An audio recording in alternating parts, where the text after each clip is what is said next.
Hello, everyone, and welcome to Fulfillment Friday, the early bird edition. Pardon me. This is Silver-Quill extending you a fine welcome and hoping that you're doing well on for what is me, a midday. And I'm glad to see that some folks could make it. I realize not everyone can be present when I switch times to so extreme, like 6 hours early. But I'm glad to see that there are plenty of good people here, like Enderpup and Cherry Fluffbelly Official, Mary Drake and Swordbreaker 12, Adam Leisman, and who else is over on the chat? I'm checking the YouTubes as well, like Jude 3300, Michael Billington, and Luna Brony, Parker Boots, Creepy Nugget. And well, I'm sure I'll see more notifications as folks get the notification that that I'm streaming. The notification that they'll get a notification. Wow, redundant much? But yes, Parker Boots, I am quite early this day because it's an atypical day. A lot of my compadres are getting together for dinner this evening, and it's a bit of a drive. So I needed to be able to leave my home a little bit early. Just a little bit early. And then, so I thought, why not have the stream earlier in the day? And we'll see how that goes. Also, hello to you, Komotra Steel. Thanks for being here. And, well, having finished the Hearts and Hooves review, thank goodness. I felt that weight on me for most of February. I'm now going back to what I originally started Fulfillment Friday to do, help fulfill Patreon supporter thank yous. And I'm also considering how I might update Patreon to be less obligatory and more interactive, but at the same time I'm an introvert, so how else can I put it? I want people to realize that I see and appreciate all their support. I want to put that support to its best use, but I also want them to know that they're having an impact. So I shall do my utmost on that score. And hello, Sweetie Bloom. You really didn't have to get up early to see this. I mean, come on. It's a stream. If you need to get the sleepy times, have the sleepy times. But it would help if I changed the screen to better represent. Whoop, there we go. This is the person I am sketching, one of my Patreon supporters, and their pony Digi Sketch, which apparently he, she, they, so a variety of pronouns, I'm assuming non-binary, but also as a lesbian. So, okay. I'm cisgendered white hetero, so I don't know. I tick all the wrong boxes. It feels like sometimes. No, that's not true. It's not wrong, but definitely there's a lot that I don't have to endure that other people do, and that is grossly unfair. Oh Lord, Sweetie Bloom is staying up late. That's even worse. Hello, Story Club Young. Yes, oh, wait, you saw Sweetie Bloom on Heather Blossom's channel.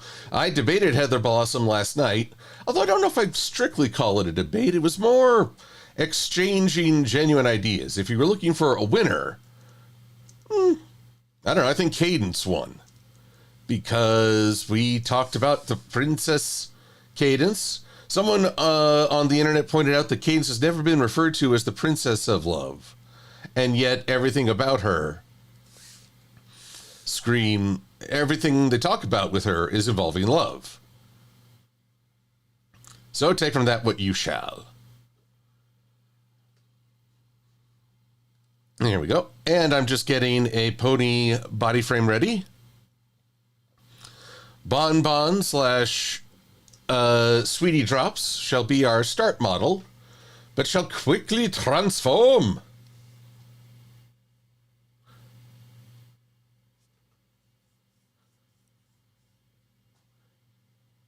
There we are. So I need me a little music while I do this. So first I should unmute my computer.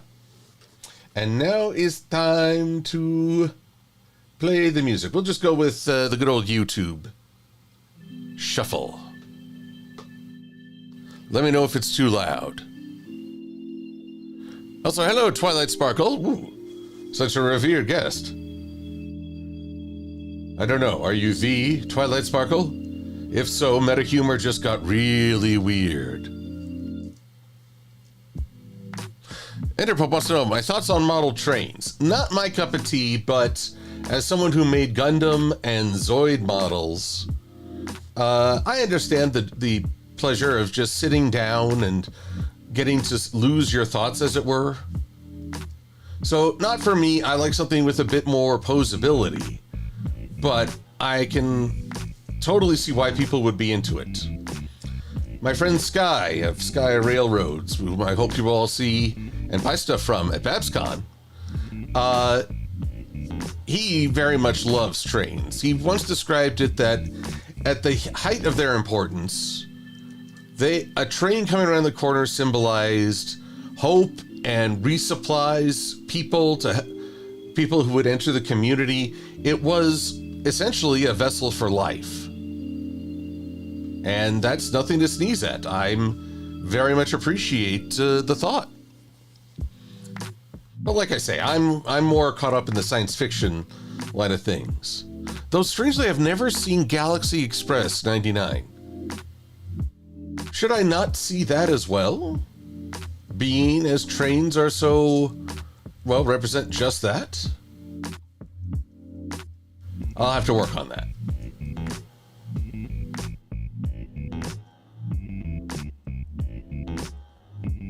Would I call it training?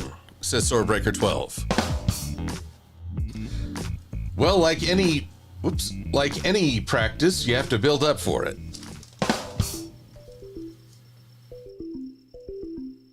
There we are. That's a bit better.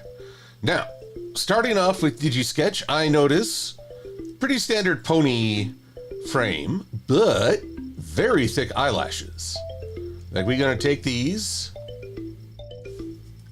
Whoops.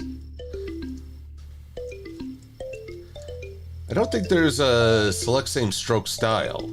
Otherwise, I'd be all over that. But it doesn't matter. It's different form altogether. Let's make these thick. And a bit longer. They extend pretty far into the ear area. Here we are. Ooh, that's fun. Why are you like this? There we are. That's better. You know what? Let's just make sure I've got everything the way it should be. 1, 2, 3.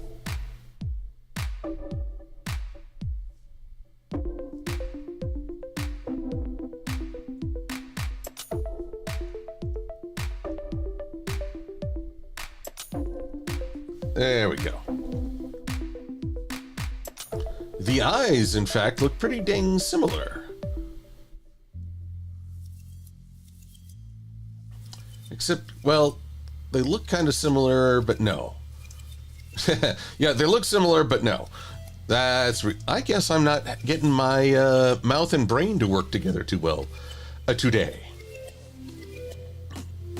So, this very handy color chart they've given me.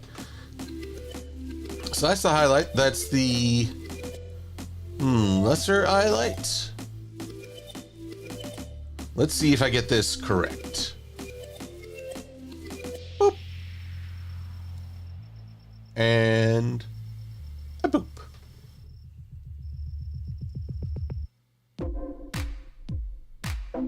Maybe. It's hard with all that mane in the way.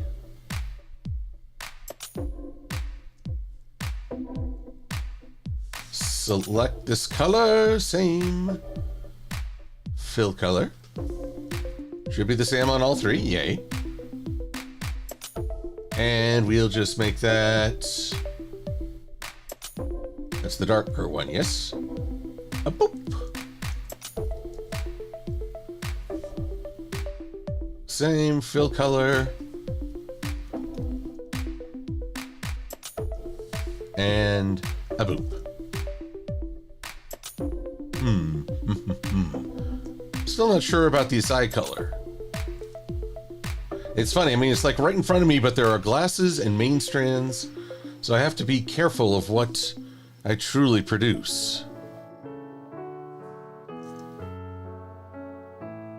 I'm gonna go with that for now. Hello, the voice of reason. I wasn't sure if you'd be working with your Disney overlords / ESPN today.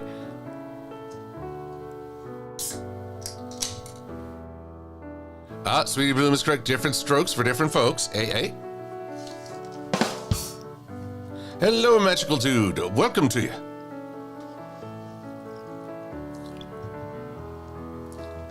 Aha! Voice is newly returned.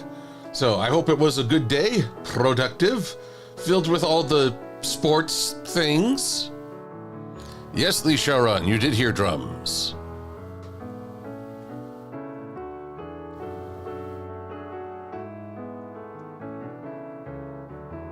There we go.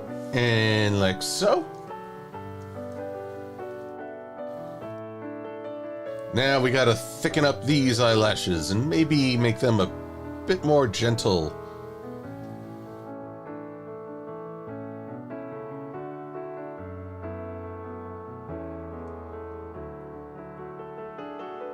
Here we go. Come on. That's strange. Are there 2 eyelashes? Yes, there are.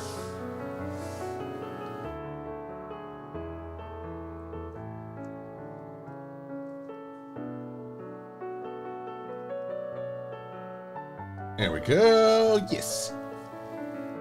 And yes.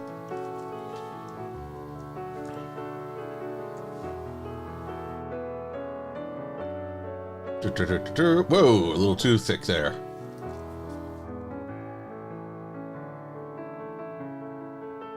Mr. Thickety Thickleston from Thickania.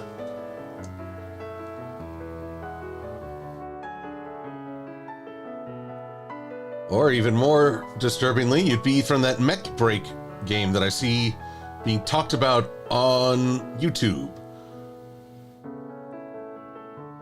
I don't know what it says when everyone's more interested in the character creation than they are the actual game. Although from the looks of the gameplay, I like mechs. Like I say, I built Gundam models, so wouldn't be against giving that game a go sometime.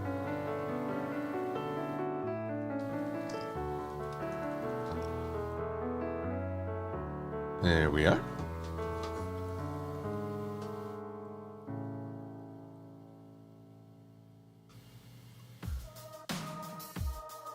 Let's see. Getting Sweetie Bloom's computer to run is an ordeal, and the True Champ is more friendly.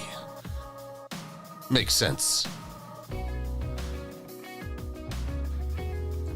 And yes, I am a goof. Quite the goof. But I am the people's goof. Or at least the pony's goof. I haven't quite decided yet. The people, I feel like, have many goofballs for them.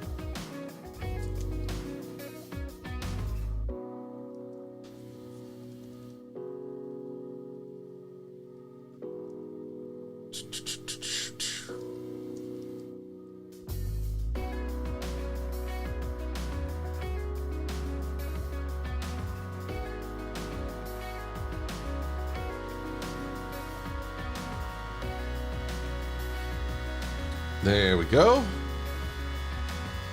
Now these seem equidistant, which is really to say that they terminate at the same point. There we are. Alrighty. Now let's make ourselves some glasses. Thank you for the boot, Mary Drake. Appreciate.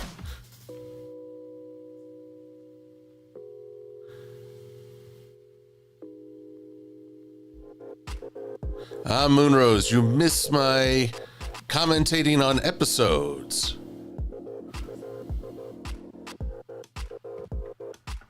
Well, I hope you've had a chance to check out yon Hearts and Hooves Day review. More on the way, I promise. But I am only one man. And I don't have an editing staff. Because then I'd be one man with an editing staff. It's a bit tricky that way. Tricky. All right, let's see here. That one's for you, Enderpup. We're gonna make these here. I've been pondering doing a review of War of the Rohirrim, as that was something, well, there's a lot of reasons I want to talk about it, is the short answer. But then I was like, what would I have like a fortress or something, you know, like Silver's Deep thinking? But no, I think I should rather design a tower to be like, well, Saruman's base.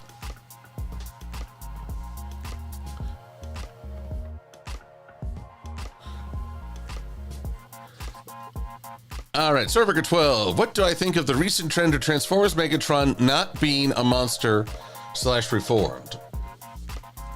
Well, he is still very much a monster more often than not. I'm thinking of, well, here's the thing with D16 and his fall from grace. He is a monster, but we understand that society has made its own monster. Also, thank you, Sweetie Bloom. Your reign of generosity has not gone unnoticed. Oh, the tragedy, the reign of generosity. Oh, the bad alignment of this nose bridge. What the hey?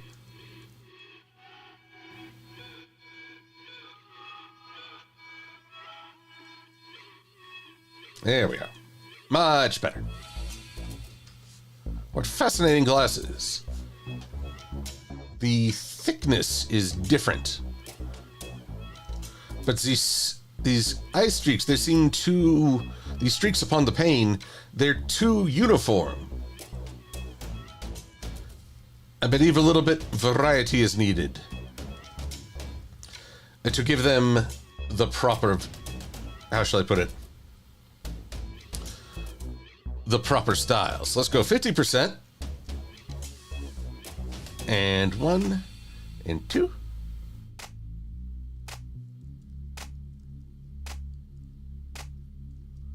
And maybe one more here.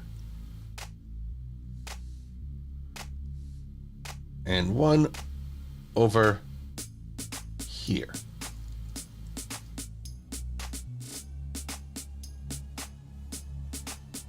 Group it all up and make the group 50% opacity. There we go.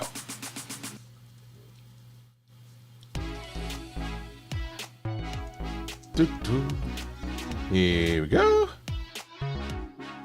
And, well, scale that down just a tick. Nope, too far. Too far a scale down.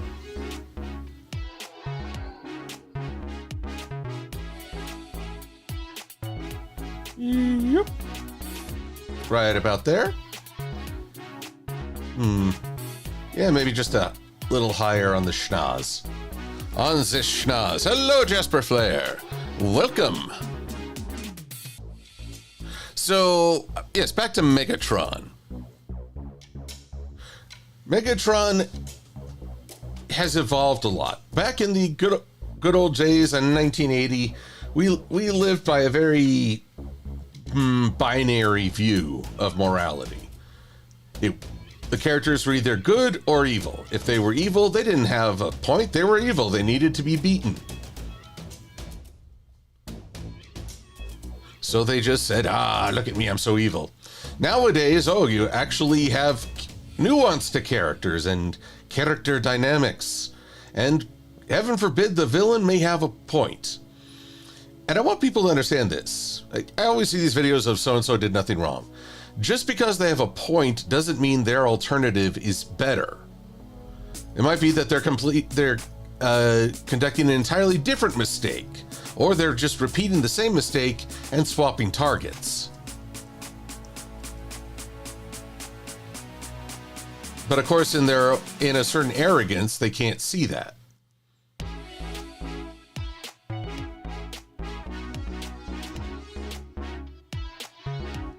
Here we go.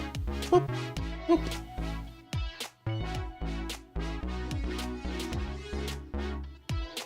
And now the main, it flows.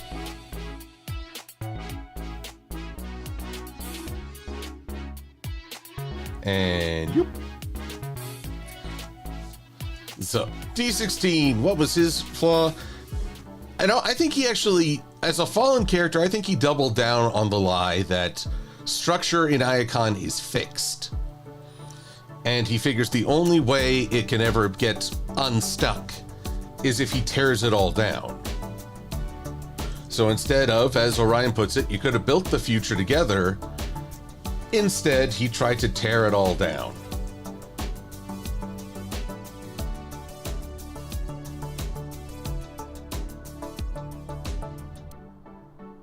Here we are. Whoop.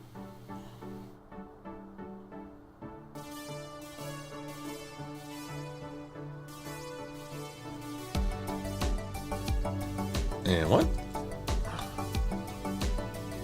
Now, the Megatrons through the ages have all had a variety of motives, relations, and understandings.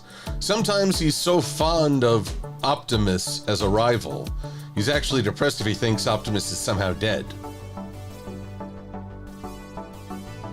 More recently, there've been a lot more redemptions because I'm not sure why, but I think it's because we all hold out the hope that no matter how bad things get, you can turn it around. Ergo, who better to exemplify that than Megatron?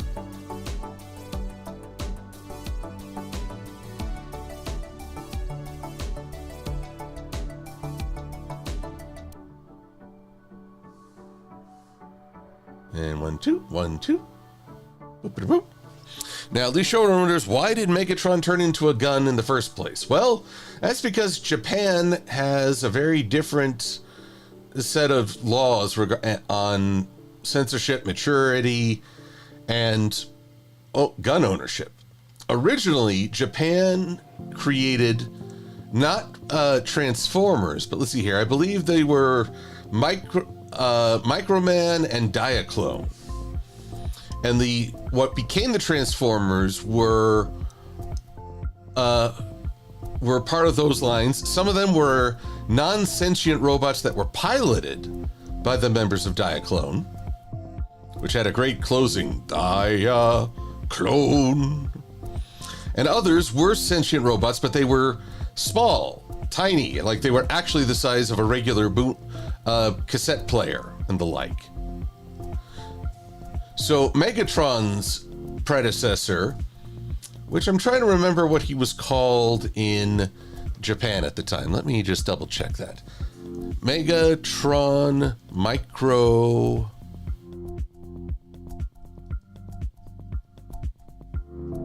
No, that's Megatron original name. No, not D16. Oh, well, there's a lot of thoughts. It's a gun boy of sorts. Original design.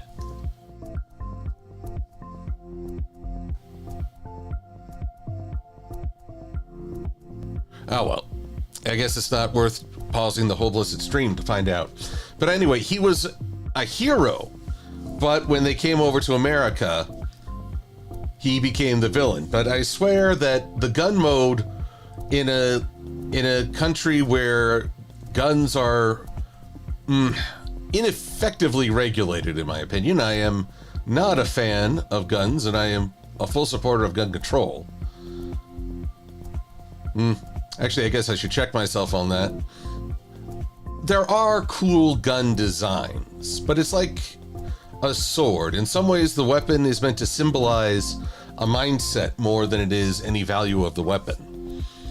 And in my eyes, a gun is meant to be wielded in defense of people, but it's far too easy to wield and lose the sense of responsibility that comes with it.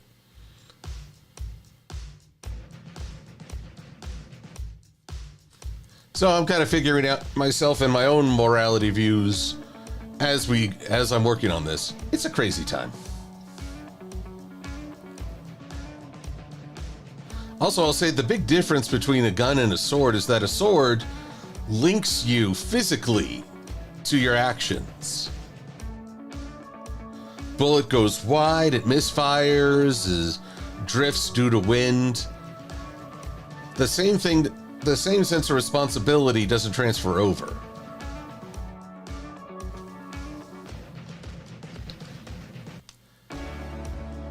Anywho.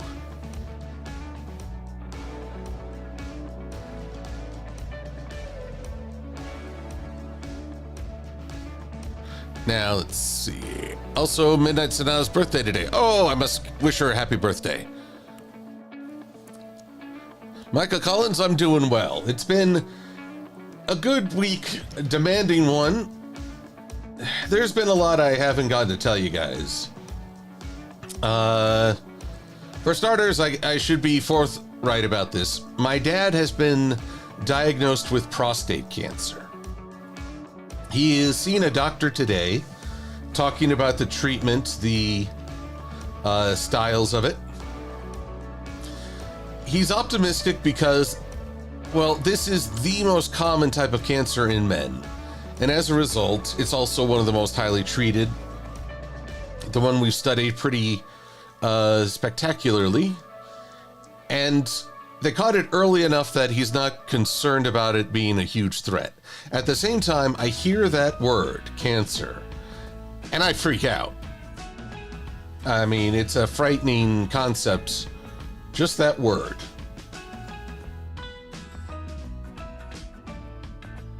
And so therefore. So I'm...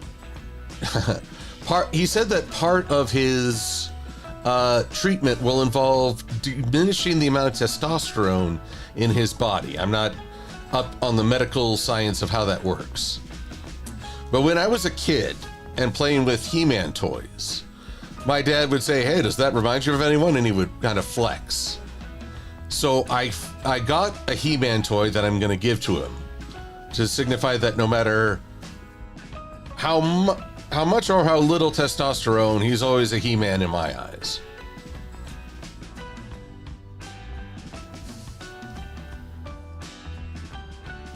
And Dragon Piercer boot from Mary Drake, indeed. So, well, thank you, Mary. I appreciate that. And thank you, Adam Leisman, for your sympathies. And Magical Dude. And Cherry Fluff Belly and Komodo Steel, all you fine folks. So, moving on. So that's been going on. I've put together designs for a guy I knew last year passed away, and he was pretty young. I've been helping his mom put together tags for a concert that takes a little explaining. The dude loved to make peanut brittle with his grandma, and when the grandmother passed, he kept the tradition going.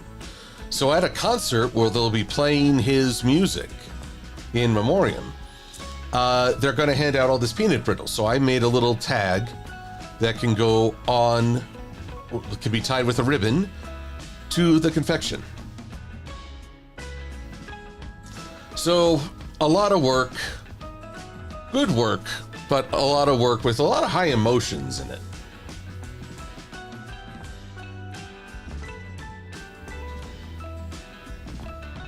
Also, I put together a St. Patrick's Christmas card for, well, obviously St. Patrick's. We couldn't really do the whole Christmas card thing, so this is our way of following up. So yeah, folks, I get the jokes of, oh, Silver-Quill actually posted a video, but I hope you all know I'm not just sitting on my hands, whittling away the day. There's a lot going on. You crazy talk, I tells you. So I just keep on as best I am able and prioritize as best I can. That's why I wanted to do a stream today, even if I couldn't be here at my usual hour, to keep on the track.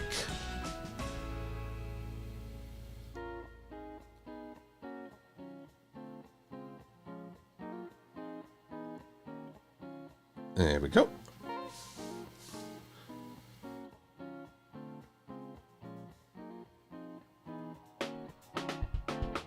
And there we go as well. Whoop. Here we go. Mary Drake, I do a lot. I don't know what too much, if too much is what too much really is. I may not be Super Quill, but I can try to be my best self. That's one reason I handed things over to Trinary on Equestria Daily to do the comic reviews, which he's doing muy bueno job. Especially with such bizarre release schedules. Lee Shoron, it is Hello Kitty's 50th anniversary. I did not know that. I've never quite understood Hello Kitty as a cultural icon. There's probably a lot at play that I just don't know about.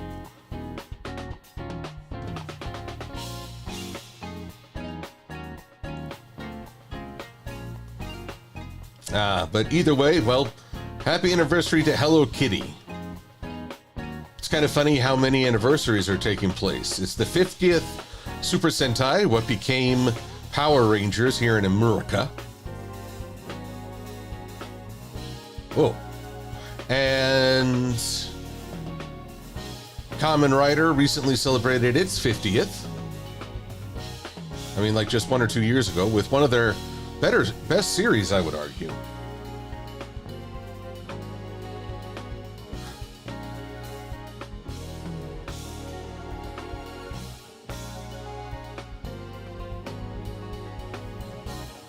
Swordbreaker 12, there was a Hello Kitty Gundam crossover, I forget. Hello, Amatan Lumity. Glad to have you here. Ba-dum.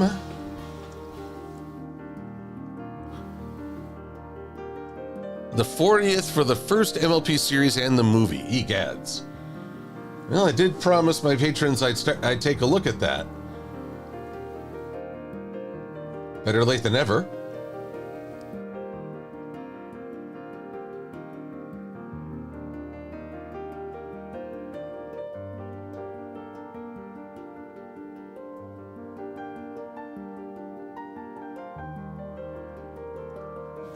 There we go. And there we go.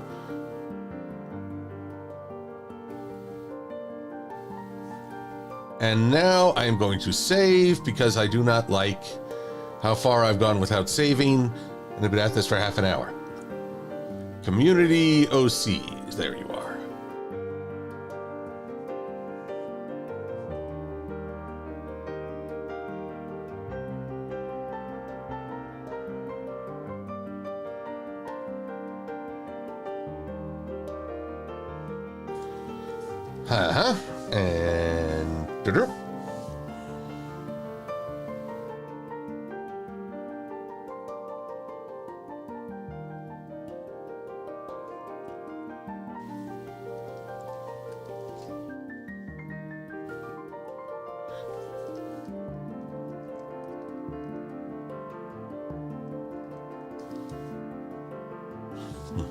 And sorry, I was just checking one thing out real quick, but no such luck. I'm still trying to remember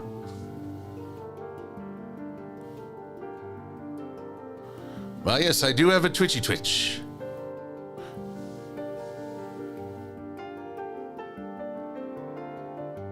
Oh my gosh. Amitayan saw my videos when they were 6 or 7, and now they're 13 years old, which I greatly appreciate you sticking with me all that time. But it reminds me I'm now the old man of the fandom. Oh, once upon a time, I was just a new figure. Nobody knew my name. Now I'm the old man. Man. People were noting that Hearts and Hooves Day aired more than 13 years ago. And that's a freaky feeling, too.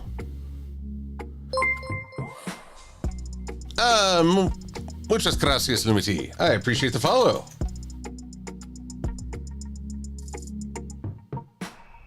But it is funny to think that bronies are now, I won't say a staple of the internet, but we're certainly more than anyone thought we'd be. I'm sure for a while everyone thought it was just going to be a passing interest. And while it has featured a reduction in the scale of the number of fans, I don't believe it's lost any passion.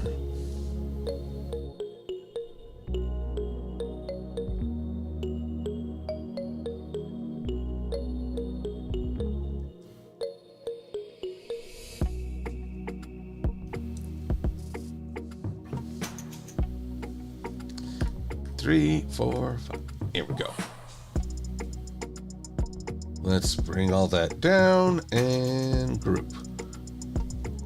My goodness, this will be a sight to behold when I layer it.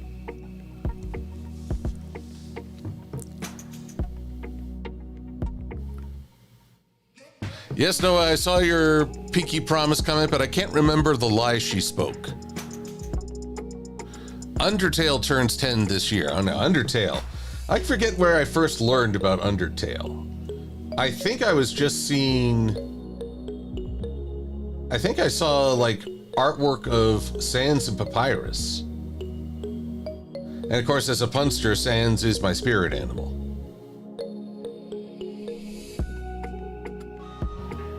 Though it's so funny that they're both named for fonts that people usually look down on. Sans is Comic Sans is regarded as too kiddie, and Papyrus far, far too stylized for any serious designer. Oh, so serious. Oh, interesting. This little line terminates right at the curl. Intriguing.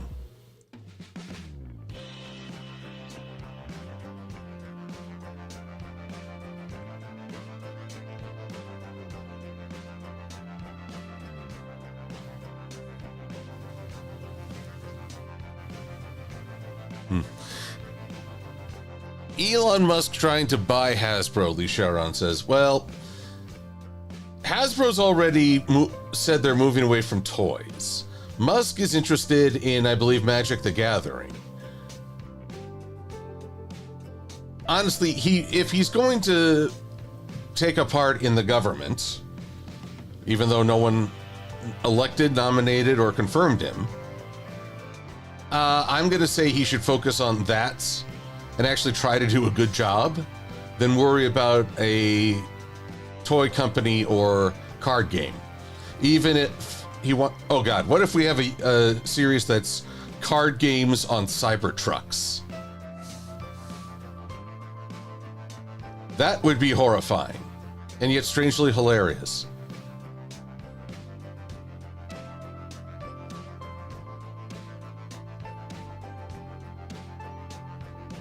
Card games on Cybertrucks.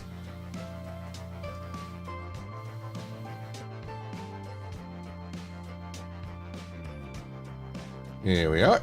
And so, therefore, boop, A. All right, now, to take this tangle of hair, mane, and make it a part of the design.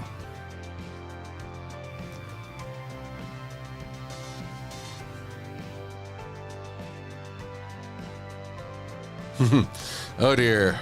Lumity just found out about Musk's plans.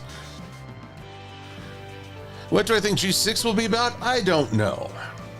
Hasbro has the ultimate say in the process, which is frustrating enough, as they're still viewing it just as make toys.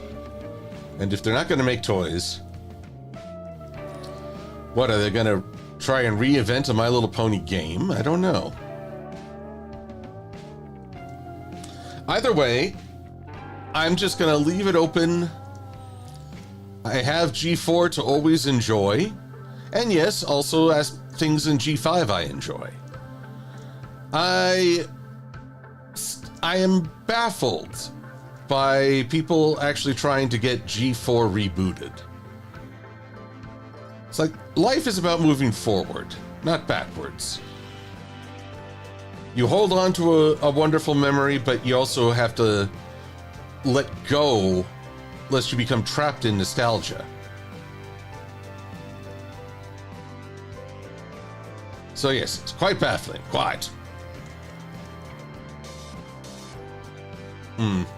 Methinks I shouldn't have ungrouped these. There we are. Oh, there we are.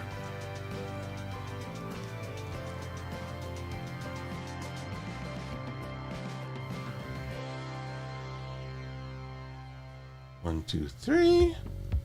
Wherever you're coming from. 1, 2, 3. You go there. Yes. Now then, we take the ears.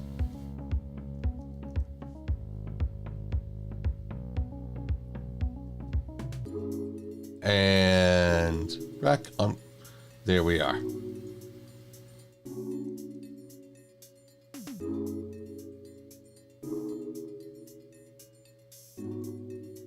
Excellent. Yes, excellent. I think that's looking pretty good. Now then, this goes behind the ear, and yet it doesn't join off in outer space. Gonna have to do a little bit of interpretive layout on this one. Let's bring these up next to each other so I can have a better view of what the hey I'm doing.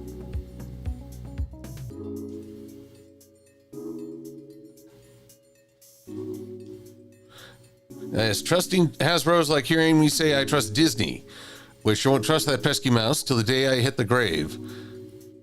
How can I put it? Funny enough, Steve Jobs put it best, I think. The people who get promoted are the ones who make the money. The money is made through advertising, ergo. What you have are not creatives in the sense that they really love the product they're creating. Instead, the management is, and always will be, most likely, advertisers who only see revenue stream. They're the ones who get promoted,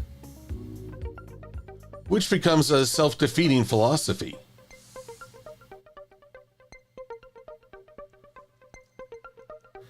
My thought is, if a show does well, sure, an advertiser is needed and should be included in a rank of promotions, but they need a counterpart, a creative counterpart, mind you, to remind them, hey, this is why it was successful, or this is what we set out to do.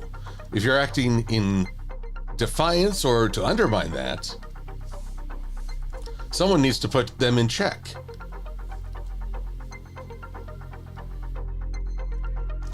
And I know people often chafe under checks and balances within the workplace or in their own creativity, but it's there for a reason.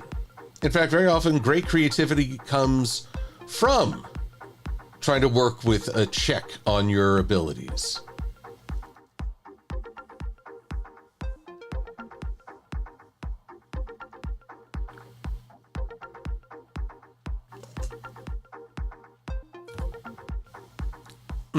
Tornado, you're thinking there's a missing bit of color at the top by the right ear.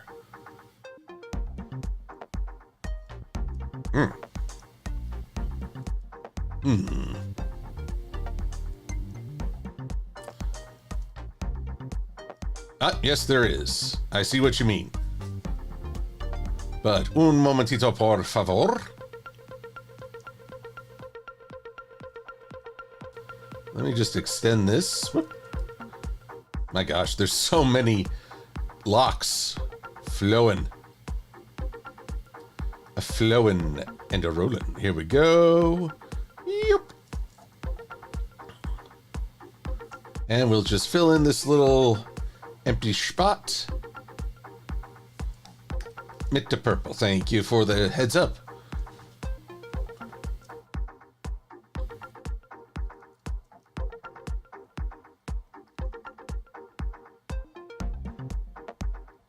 And this goes, whoops.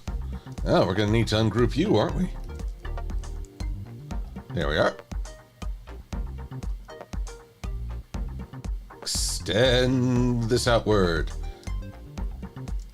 And now we fill in the gaps.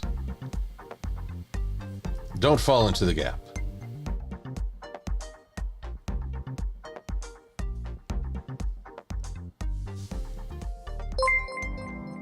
Oh, Sweetie Bloom's generosity barrage continues.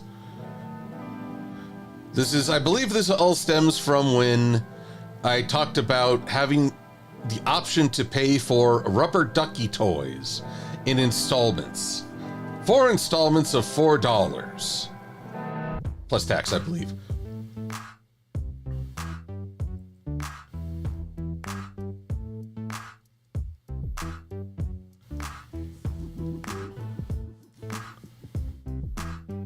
There we are.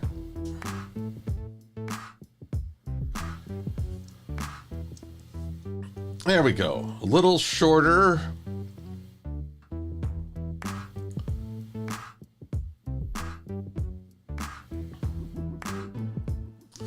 That's looking pretty good, if I do say so myself, except that for some reason...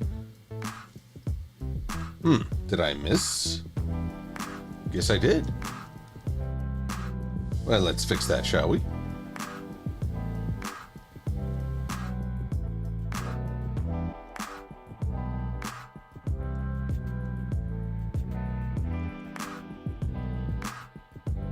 And there we go. And let's root that out. Oh, and I'm nearly forgetting these lovely stars. I must not forget the stars.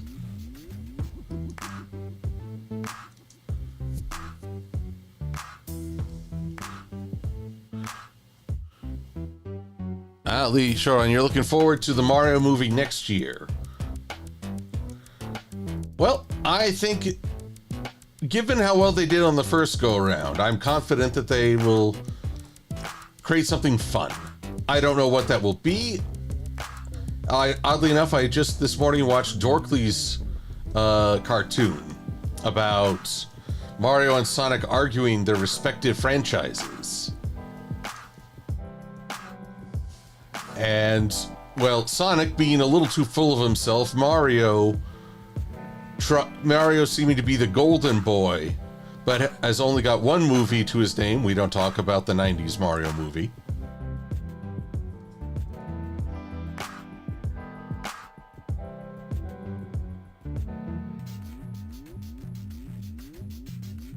There we are. No, we don't talk about the 90s Mario.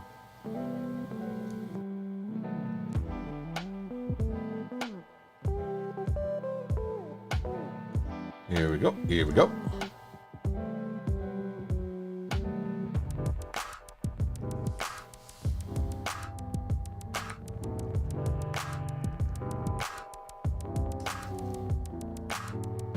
Alrighty, what we got here?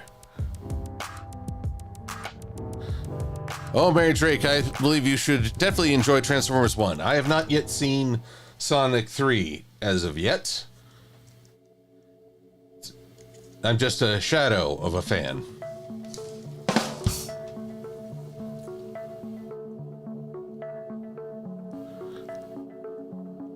let's roll on down here. Let's see, were you the only one who watched the live action series that plopped on Netflix a while back as a kid, Lumity? A live action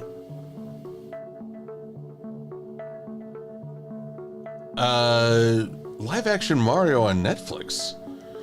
Wait, that's not the Super Mario Brothers Super Show, is it? That they like, that's even further back than the 90s Mario. Shake your hands from side to side. Come on, and let's do the Mario. Da da da da da da da da. Do the Mario. I have to remember all of that.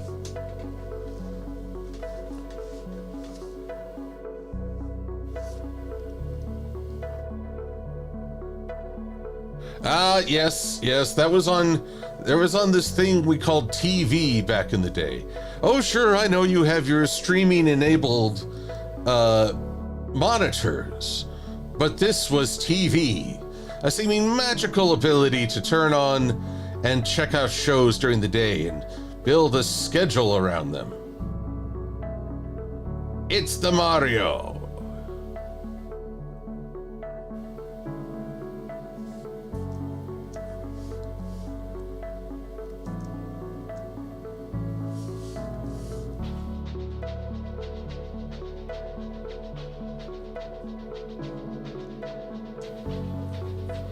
So I finally remember that there was a wrestler who played Mario. And it was very, very bizarre. They had like a Dracula and a Crocodile Dundee parody. I think this was before Steve Irwin rose to prominence. And what was it? They had this puppet. It was like an alligator mixed with something else, a different animal. Yeah, if it's on Netflix, I might take a stroll down memory lane and think, good God. But the funny thing is, this was back before Mario had much of a coherent story. I mean, basically, it was Save the Princess, which is not complimentary to women, but it is like a shortcut in storytelling.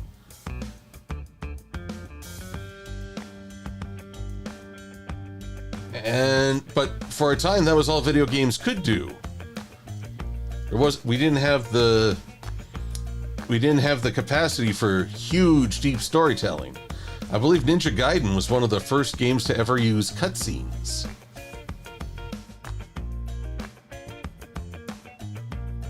Although it was for the arcades, and the arcades could manage a little bit more in terms of storytelling.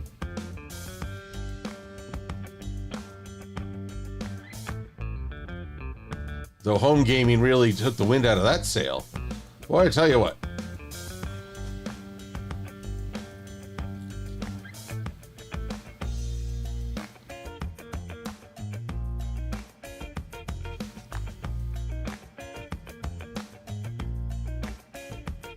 Here we are. Whoop.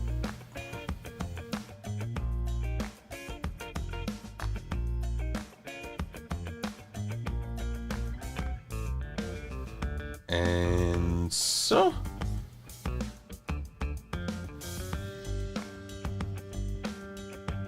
there we go, coming along. So many different levels to this main. It is quite glorious.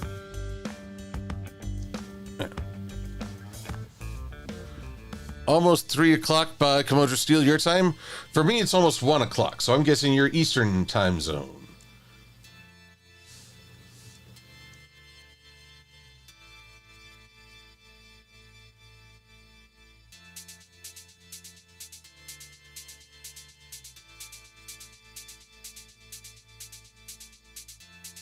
Here we are.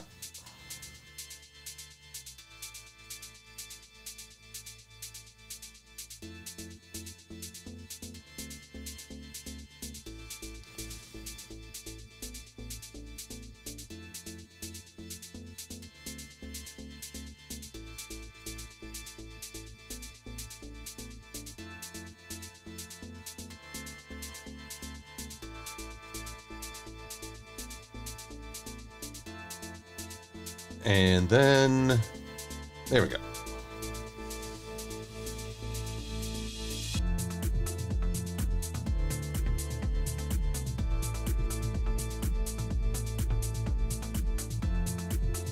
There we are. And there we are.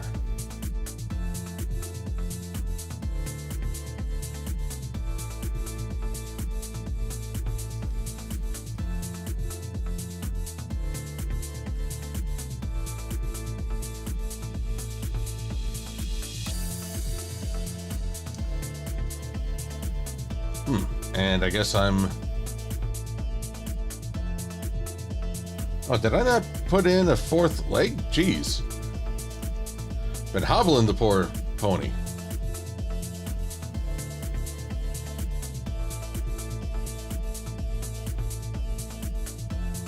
Let's just... I know it can't be seen, but if I ever draw a pony with their leg extended, then we need to see its backwards brethren. Actually, I don't know if your own body parts are brethren, but... You know, it's a stretch, but not a limb too far.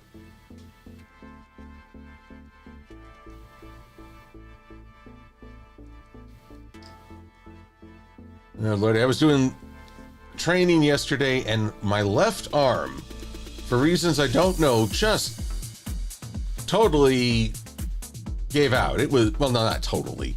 That's melodramatic hyperbole. But it did have difficulty, and I felt very unbalanced. Couldn't figure out what was going on. All right, so there is portrait view. Portrait.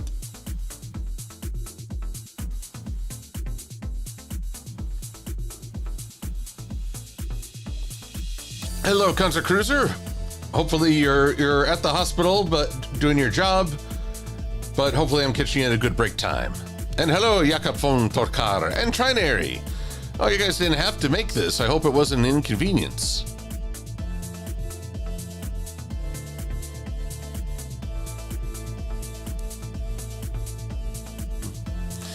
Lisa, I'm not sure how Mario became Nintendo's mascot. Well, while Nintendo did a few early exploratory things, I think Mario was the first really big hit. And as it simply continued on and on, so did they. All right, we are almost at the top of the hour, like 2 minutes away. So I'm going to draw Digi Sketch's Cutie mark, but then we'll shift gears a little. I mean, I will keep working on this, but all work and no play or whatever. Yeah, what am I saying? This doesn't feel like work or a chore to draw such a wonderful character. But I need diversity. I need the spice of life. I need to work on ineffective accents.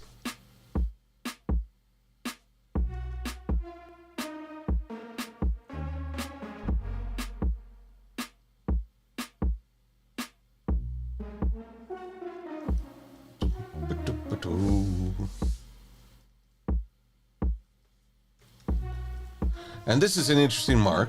Color coming from the stylus, but a regular number 2 pencil to keep it grounded in reality.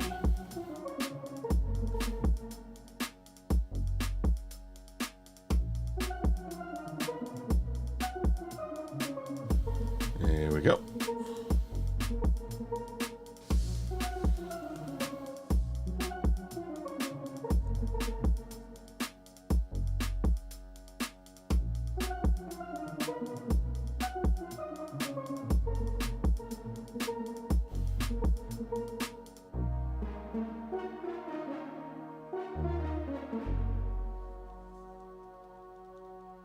There we go.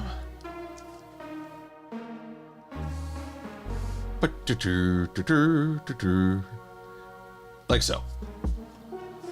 What can I say? It's still fun to add your own sound effects to work.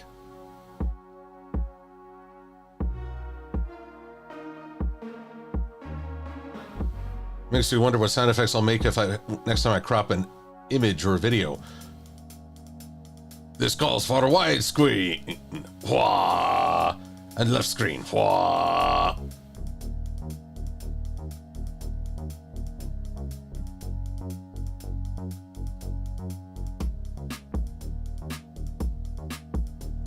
There we go. Actually, that looks a bit bulgy over there. What gives?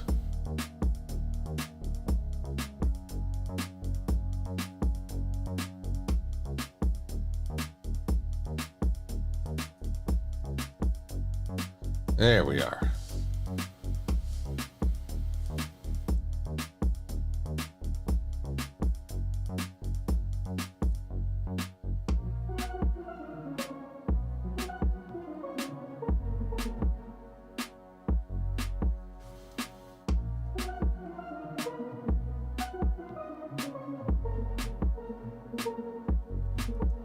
There we are.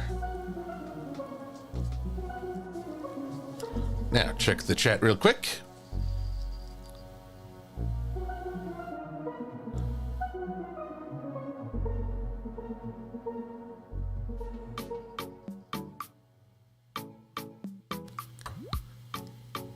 See, LeSean, you're hoping the Switch 2 isn't a letdown. Well, I don't know much about the Switch 2 right now. In truth, I mostly played the Switch for Legend of Zelda. I got Mario Land Wonder, but I haven't played it yet. Maybe that should be my reward as I get away from Pony for just a day or two.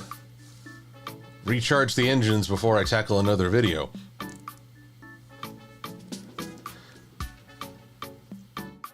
Tell you, for a time I was a thorough Destiny player, Destiny 2, but I don't know. I mean, the driving conflict, the fearful ultimate enemy has been bested, and now I'm like, okay, now what?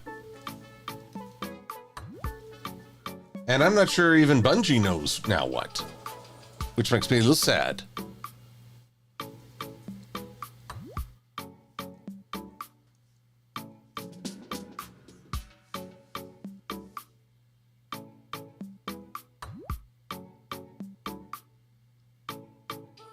All right, we're gonna divide this pencil up, keep it nice and tight.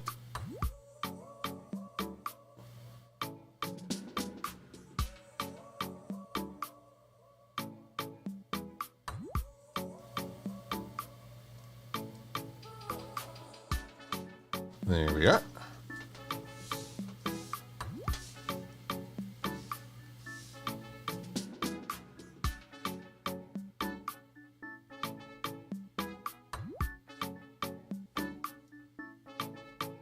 And there you are.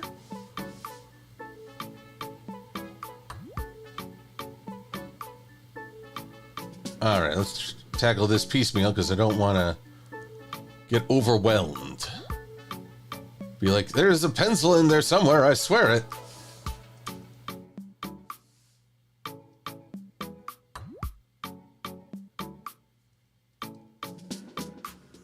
There we go. Now for the other end.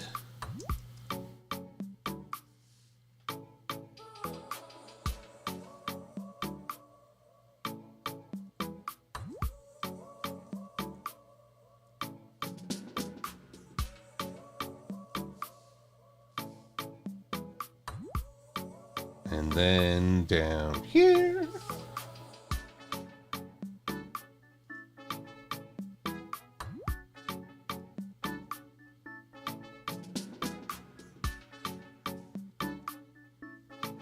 Very good.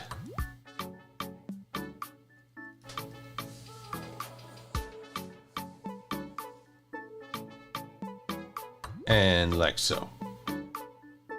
Yay. Bum, bum, bum, bum. Don't need to worry about the eraser color. We'll fix that momentarily.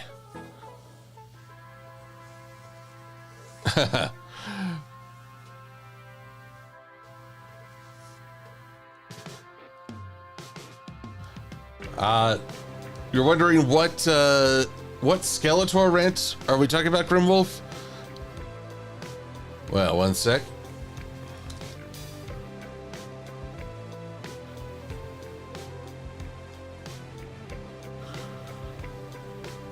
Yes, the YouTuber Tom Christie, who just recently got over 103 subscribers. Congratulations. Tom Christie does these pretty hilarious takes on He-Man and Skeletor reacting to news from the gaming community, particularly the Destiny community, as that seems to be a perpetual fire.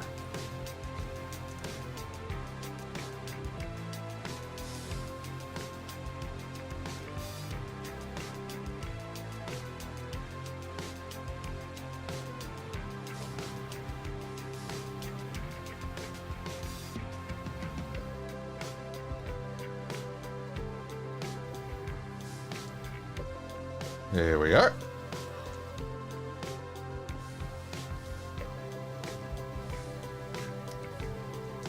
How instantly?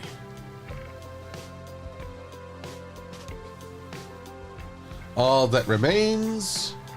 Basically, if you all do a YouTube search for Skeletor hates, you'll find Tom Christie's channel.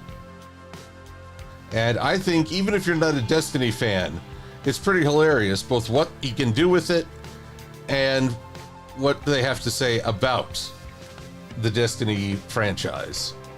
And yes, I have saved. Saving has occurred. Don't worry. We are saved.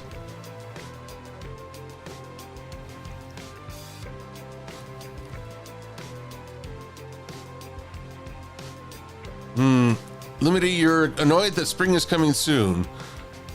You say, I see, you're more of a winter fan.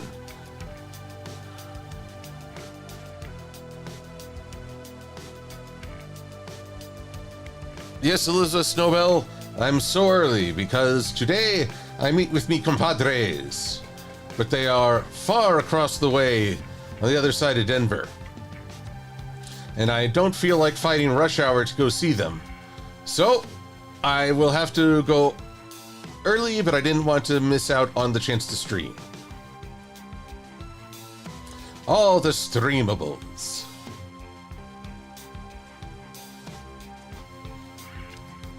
Now then.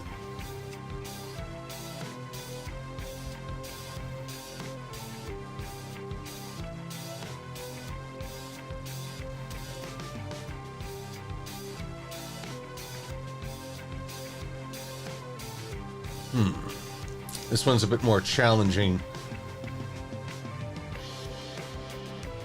I think the best thing I could do is create an outline and go from there.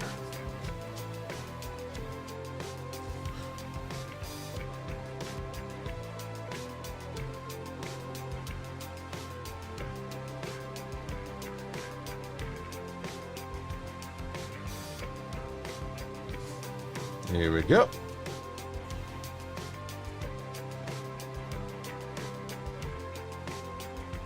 There we go.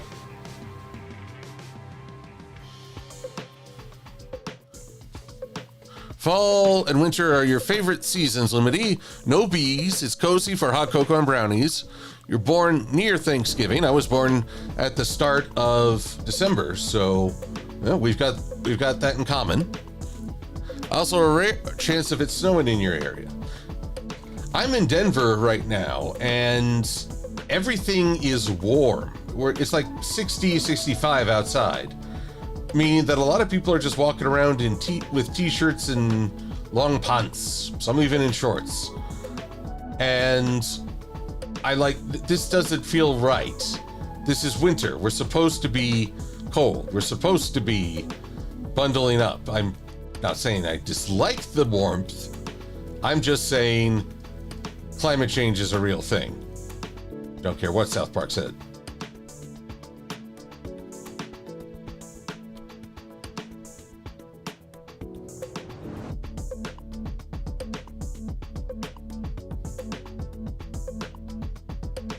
Come on now. There you go.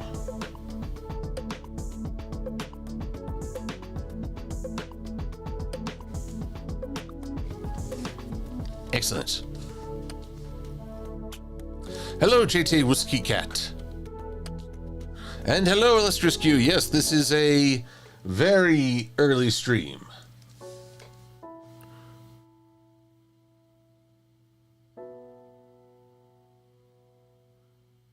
Inquisitor 751, do you live a place that is often 10 degrees below zero? With wind blowing? Because you're right, I would not enjoy that at all. At all.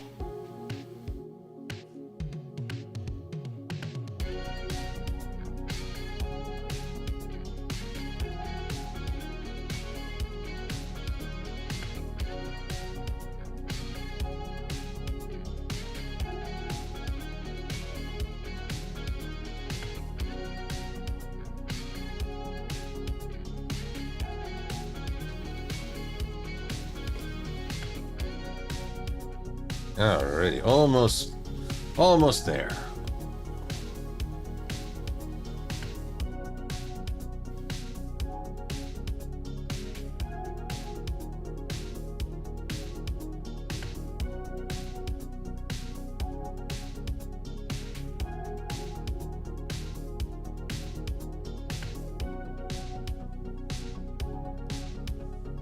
Here we go.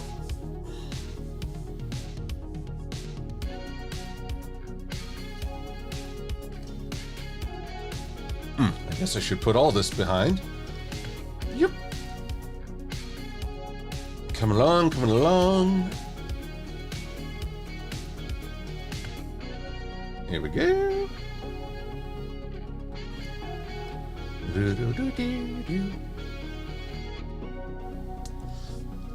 All right, what do we got here? Whiskey Fan, the original Think Differently Apple campaign, wasn't that the 1954 parody with the lady throwing a hammer at the screen? Apple will introduce Macintosh.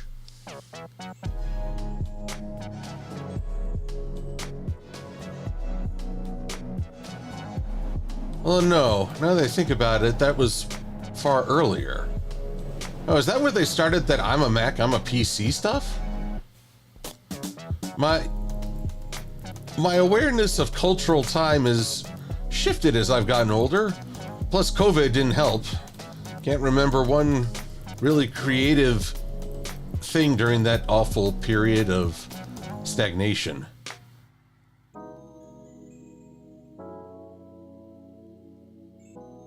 $1984. Thank you, Mary Drake. I even got the title wrong. Yeah, that came out that ad came out in 1984.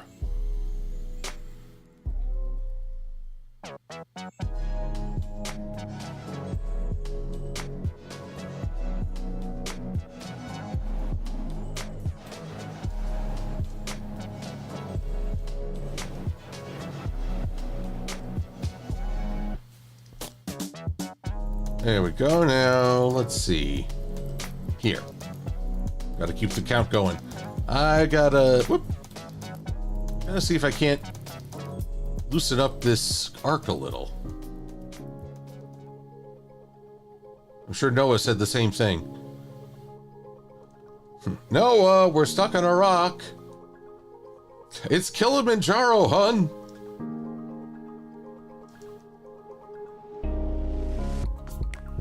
Yeah, think about it. To genuinely flood the world, you'd have to eclipse the highest peaks. Wonder what altitude would do to people.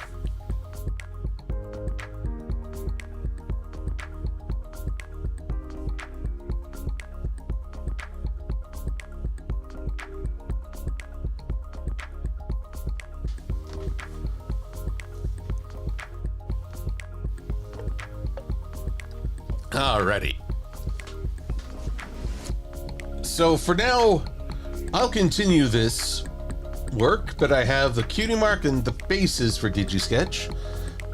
But I feel like redrawing that mane and tail for the quarter and profile view, that'll take just a little bit. So I'd like to switch gears, if you don't mind. Let's go to Silver-Quill's backgrounds. the gazebo. This was actually pretty easy comparatively to put together for the Hearts and Host Day review. But it's only the close-up view. I'd like to get the full gazebo in there.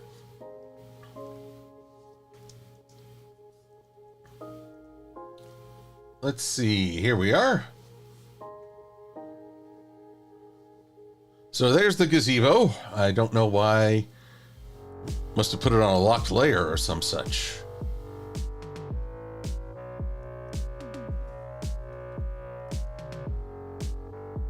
So ideally, I can just add onto what I've already worked on. But you'll notice the hill has disappeared. It's like way farther off in the corner. As has, well, the top of this hill and the tree line. So I might be altering the perspective just a wee mite.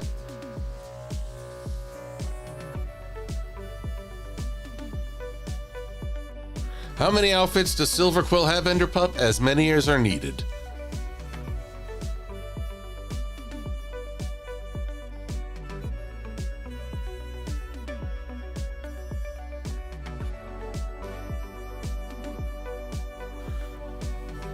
Oh, there's a teaser for Shrek 5? Cherry Fluff Belly? I don't know how to feel about that. I mean, if they put the same heart they did into Puss in Boots and the Last Wish, I will not complain at all. But I don't know, is Shrek played out? Thank you again, Sweetie Bloom. Your dastardly generosity bombardment continues. Quite dastardly, yes. Actually, how come that's not an insult? You dastard! See, that sounds like a fun insult. I'd mock someone with that. You know, it's creative. It's off the beaten path.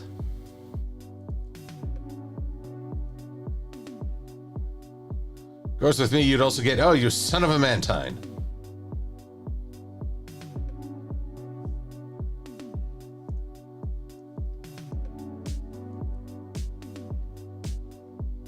Okay, yeah, they're very different, these trees. Oh, well. We'll get it to work as best we're able.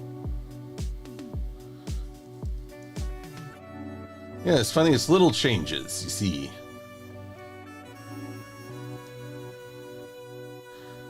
By the way, if you have a free moment, do a search on YouTube for Kids in the Hall Gazebo. I consider it to be one of the funniest of their skits.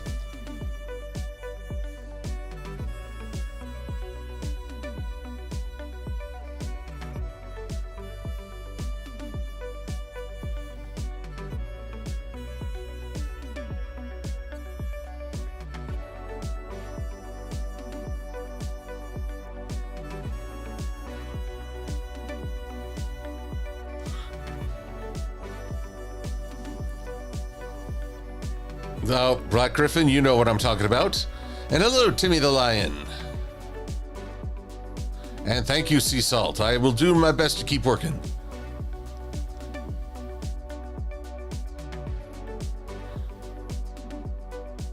Is Dick Dastardly an insult, Yakafon Tokar? Well, in that character's case, it's more a descriptor. Boom, chicka, boom.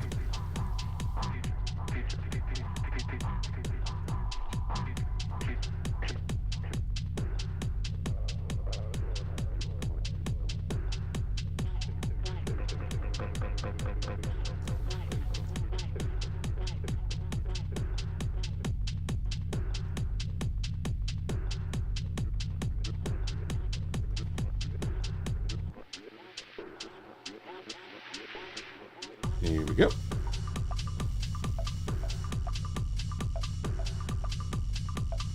See, even the trees are a little different. They're branching out.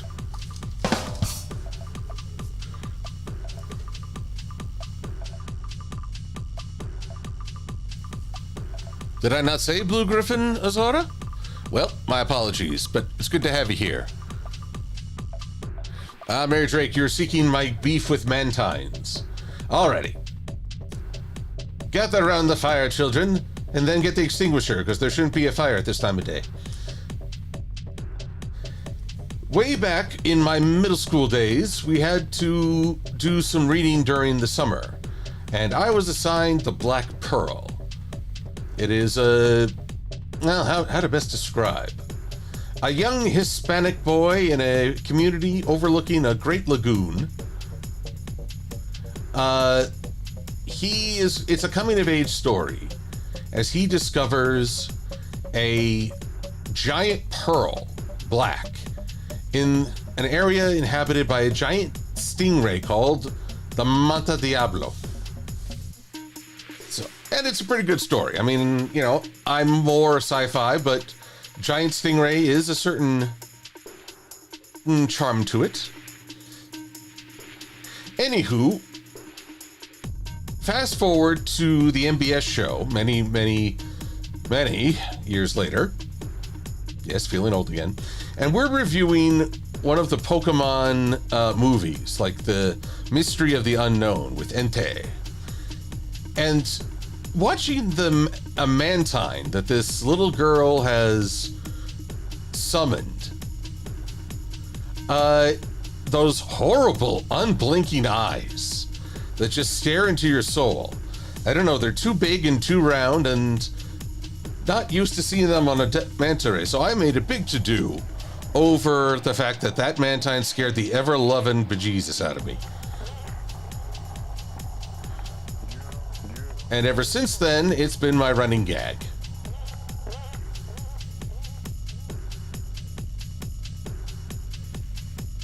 But go read the Black Pearl. It's a good one.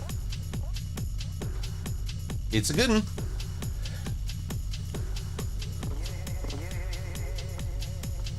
Uh-oh. There's something... Wait, a cloaker. Mary Drake, I remember reading about cloakers in a D&D book. Don't some wizards or dark lords wear them as an unexpected weapon in a fight? Oh no, this is funny. They flipped this tree. How curious.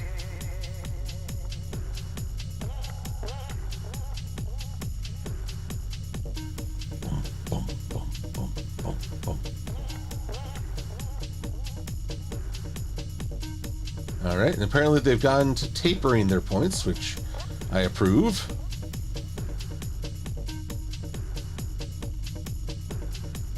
But once again, they change things on me. How could you change things on me?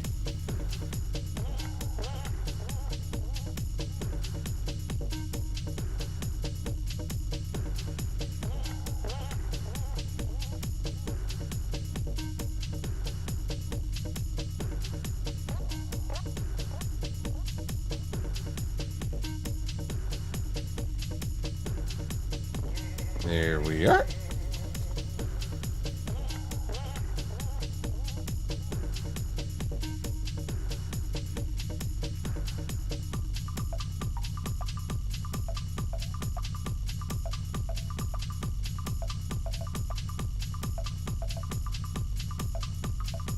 There we go. Come on. There we go. Yep, now I'm saying there we go a lot. Maybe we should start up a new counter. Boop.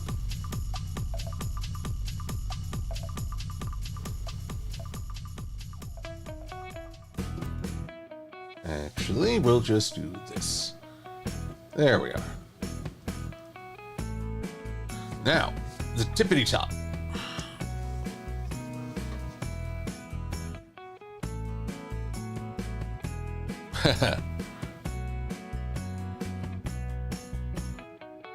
Huh. Cloakers try to eat anyone they're attached to. Well, some people are willing to suffer for their art.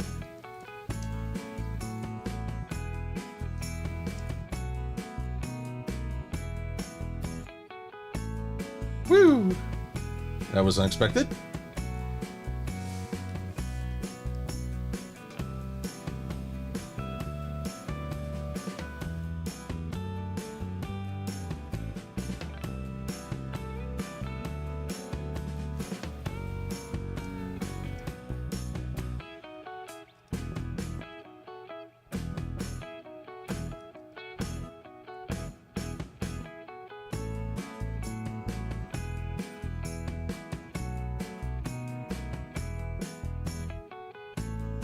There we go.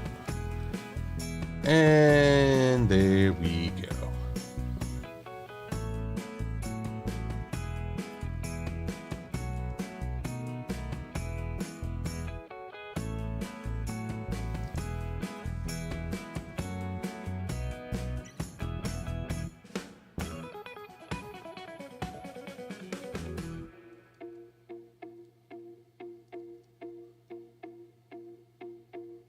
What's this? What is this little point here?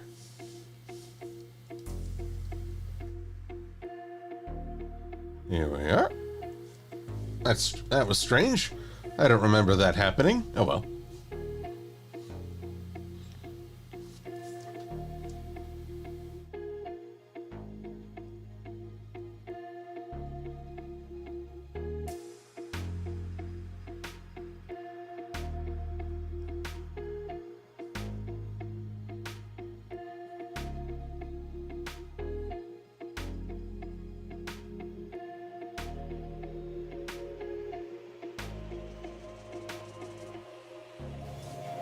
There we go. That's 2 trees. Tolerably truncated.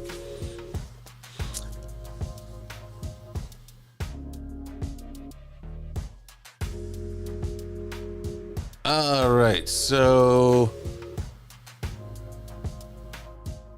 Grimwolf, you gotta take off. I'll see you later. Have a good one. And now we shall save the gazebo. Now see, they did it again. They just flipped the trees. You can't have a tree just spin about willy-nilly.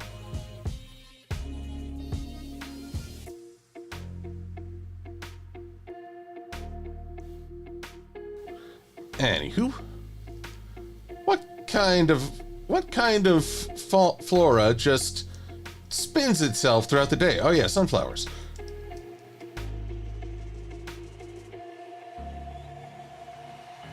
Still, it's a little bit selfish of them not to give me a heads up. They're gonna spin.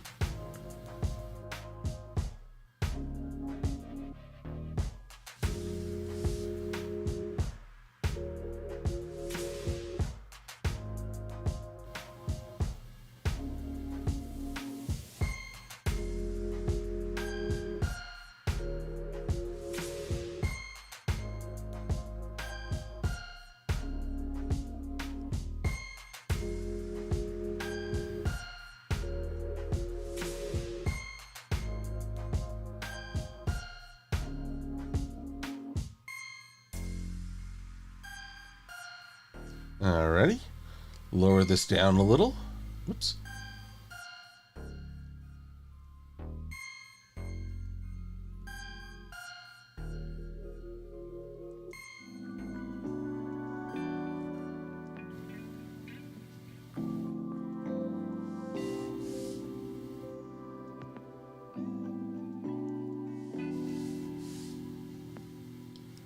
Here we are.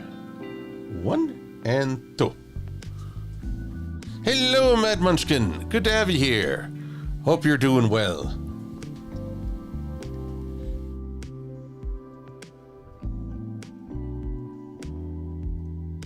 I'm just plugging away here.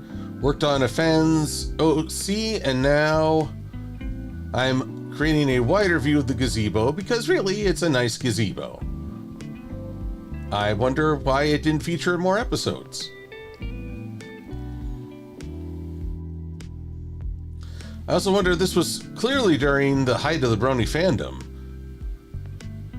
Why did no one draw this gazebo before?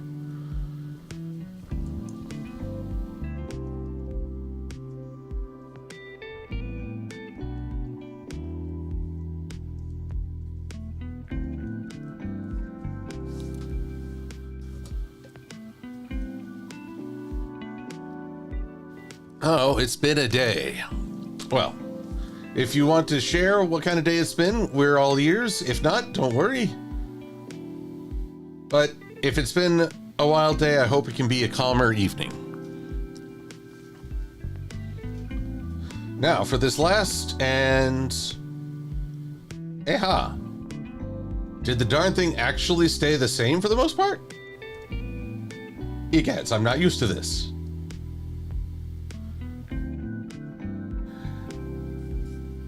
They didn't work me over on this one. But nevertheless, the roots, they're still a problem.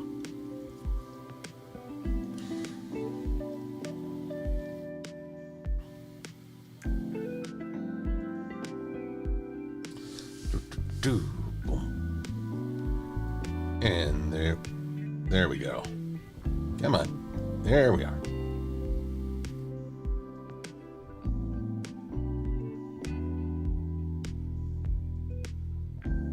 Excellent.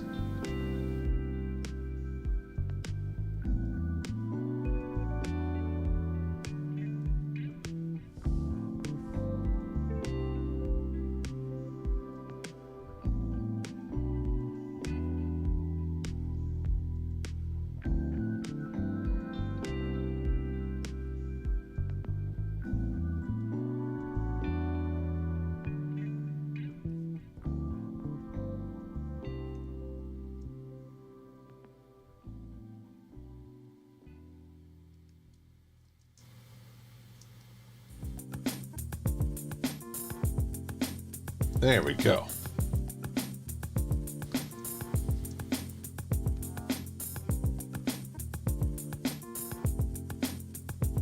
Now, funny enough, this part can just go away.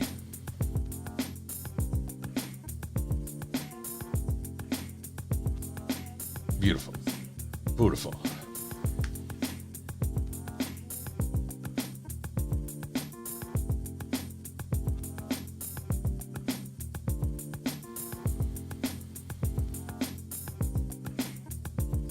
That's funny. They drew petals, I guess, to show a hint of depth. Right here.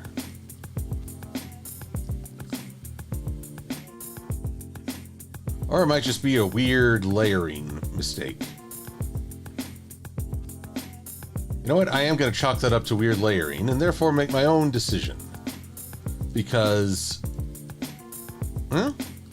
that branch doesn't seem to reach far enough to entangle itself.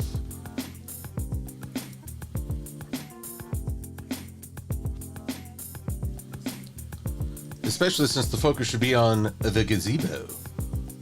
At the gazebo.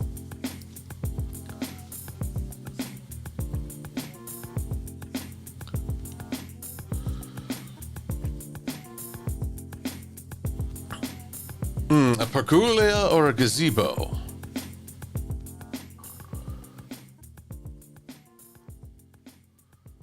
Is it an open top? I mean, there's a tree growing through it.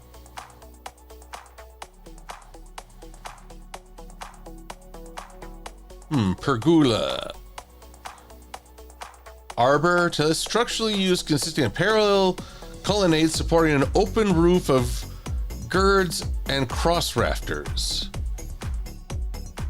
Huh. Well, honestly, I'm not sure. But I called it a gazebo in my review, so it must be correct. Yes, yeah, that's right. It must be so because I said it. Okay. Okay.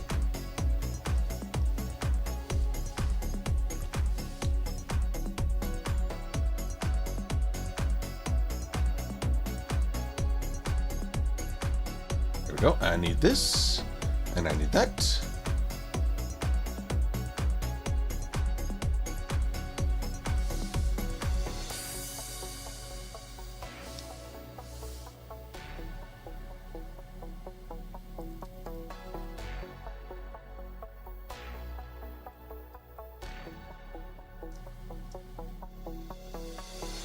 Oh, drat. Did I? Yep, I got caught up in one of the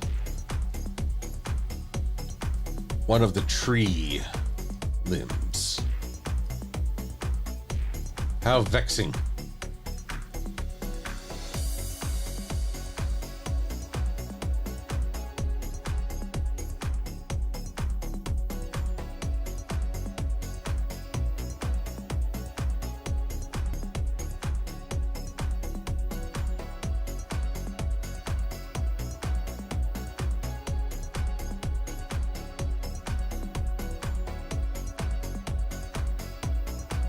Alrighty.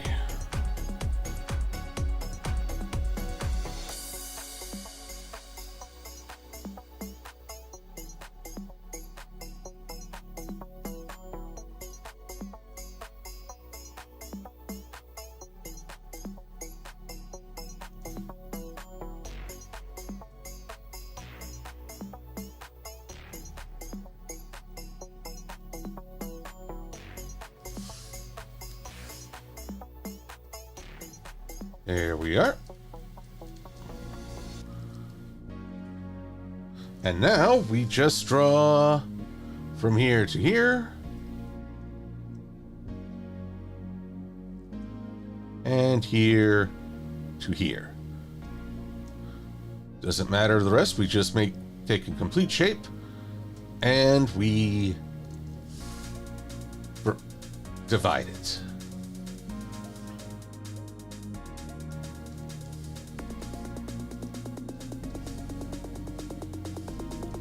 Very nice.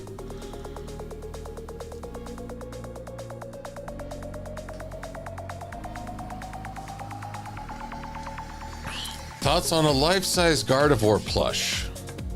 I've heard Gardevoir has a very strange reputation within the Pokemon fan base. I was out of Pokemon before Gardevoir hit the scene. So, life-size anything, mostly I just think that has got to be really tough storage.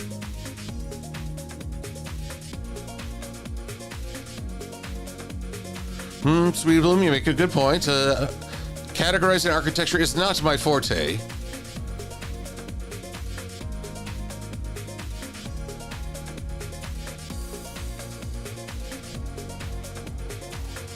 But still, I'll just claim I was right, because how many people are actually going to look it up? Huh? That's the scary thing about the internet. Without fact-checking, people can say all manner of lies.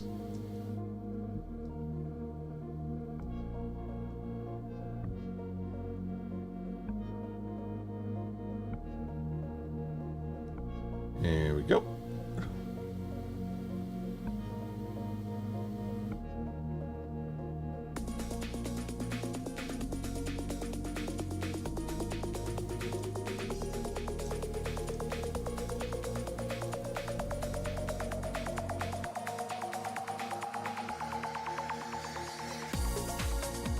There we are.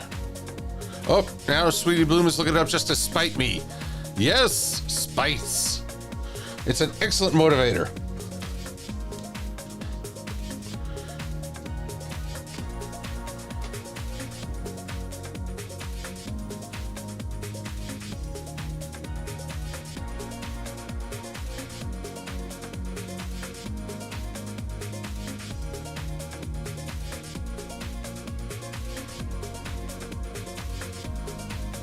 Come on now, here we go.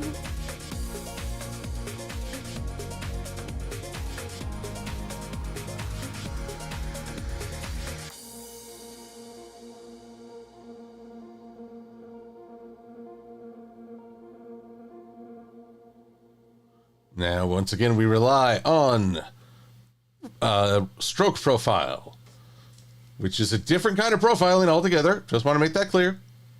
Want to be clear.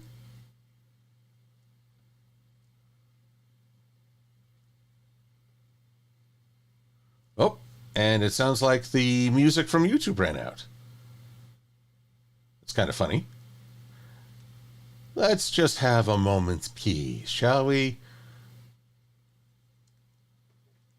Just a little peace and quiet as we make our happy little thoughts.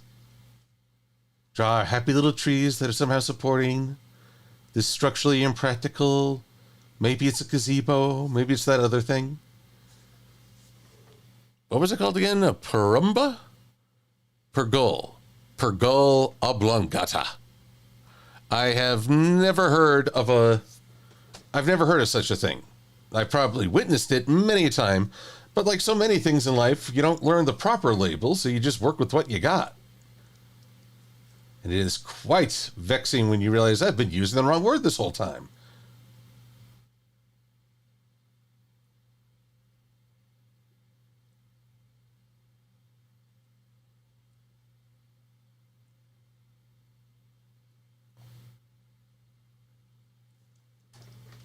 There we go. Good, good, good.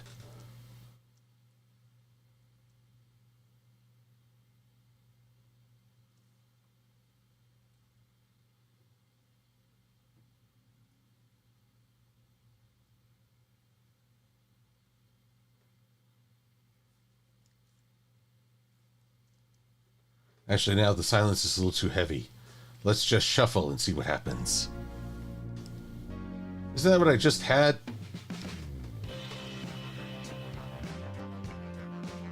Oh, and Blissey has shown up. Hello, Blissey.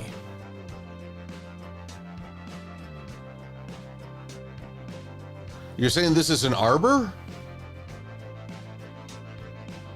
All right, Sweetie Bloom asserts that this is some kind of arbor. But now I have to look up what arbor is.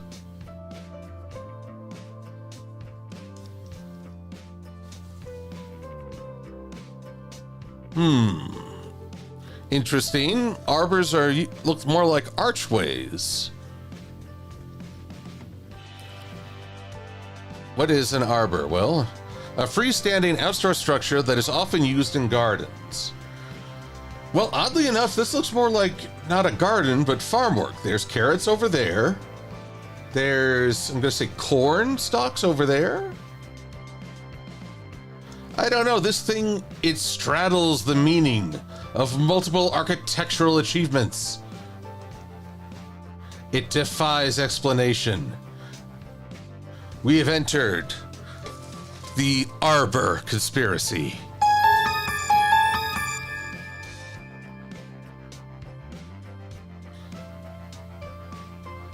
It's like that Simpsons Treehouse of Horror. To look at it is to go mad. They're dogs and they're playing poker.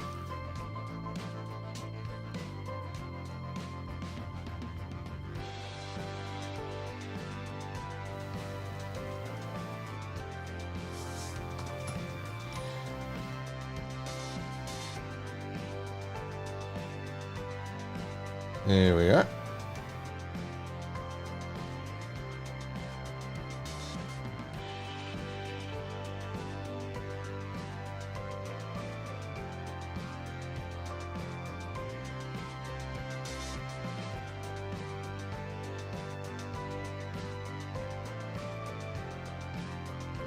Alrighty, and down we go. This is offsetting a path, which is very helpful, usually, but as this is not a uniform structure, I guess this is a start.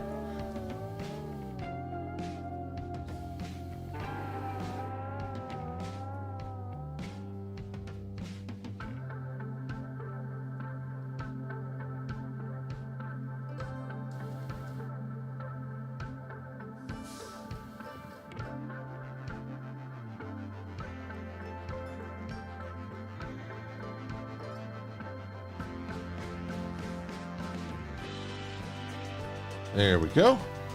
And once again, Pathfinder Divide.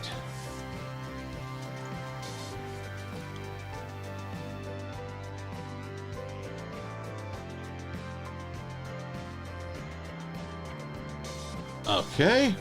So, assuming this all goes as I planned, which is almost never the case. Woohoo! See what I mean? Squirrely thing, ain't it?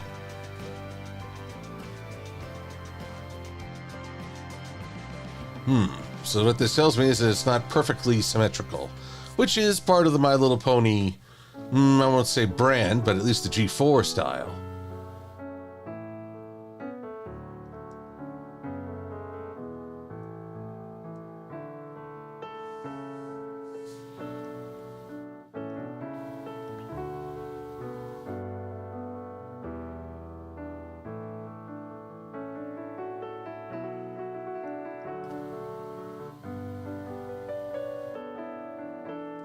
There we go. Oh, and this is upside down. So, yep, much better.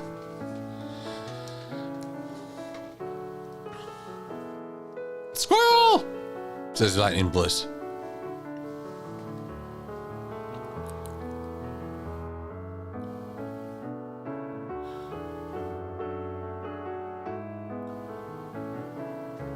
Nelson Demifour, has anyone told me that I branch out my humor too often? Thank you.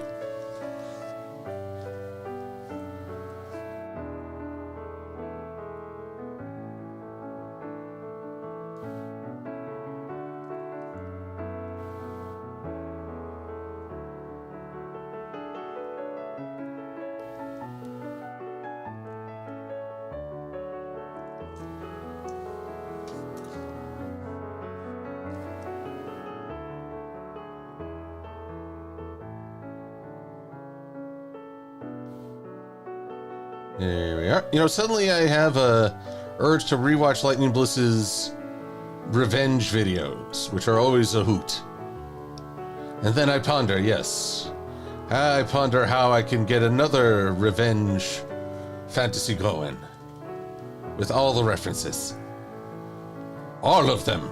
Not just some, but all of them.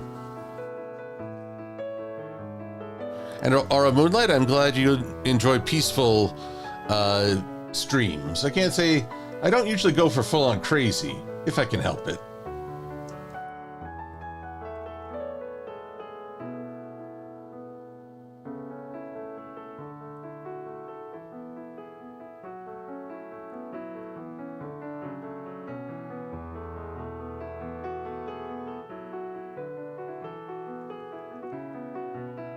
Here we go. And here we go. And boom, boom, boom, boom, boom.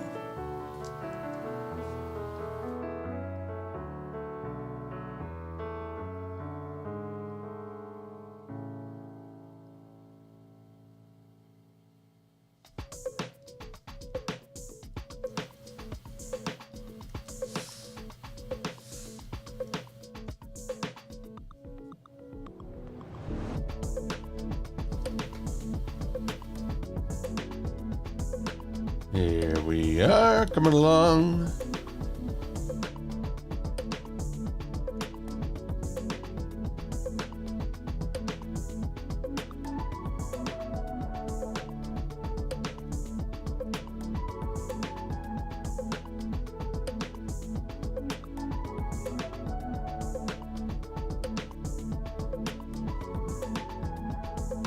And then over here.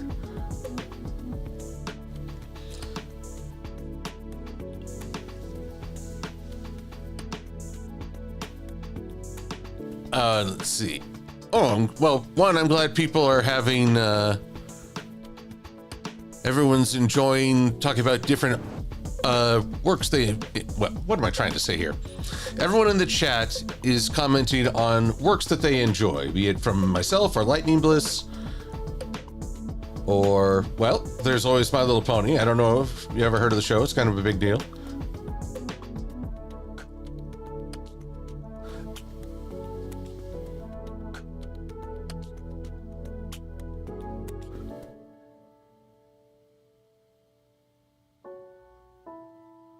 Oh, what? People are complaining you're too mean to me?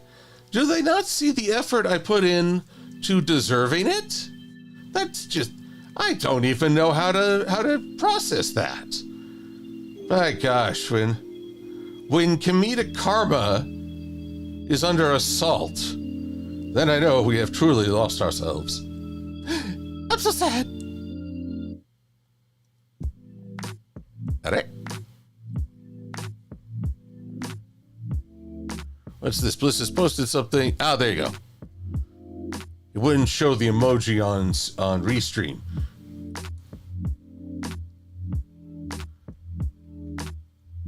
But no, I cannot fathom.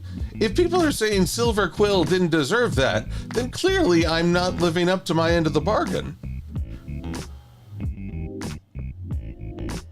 I mean, the people should be saying, oh yeah, he totally had that coming. Oh, dead Griff walking. Or flapping, I don't know. Honestly, I think I'm being too mean on me. Oh, this is just going to throw off my biorhythm for the whole day.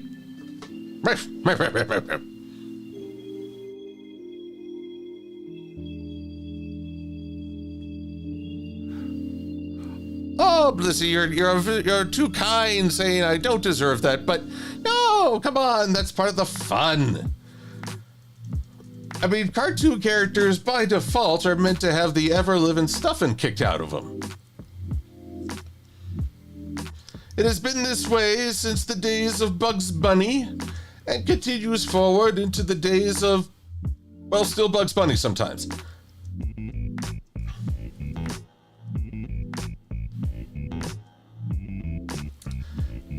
Actually, who's the most accident-prone slapstick character of the modern era, I wonder?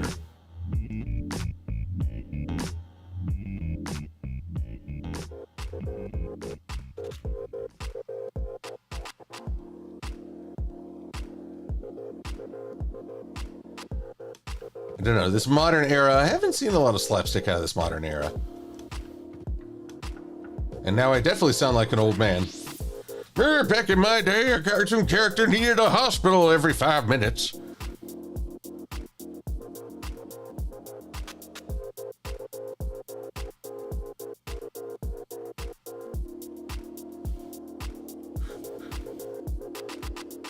Oh.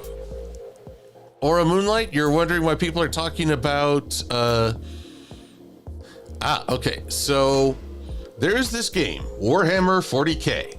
Think of it as a mixture of very dark fantasy and science fiction. In fact, it's a franchise that coined the phrase grimdark, essentially.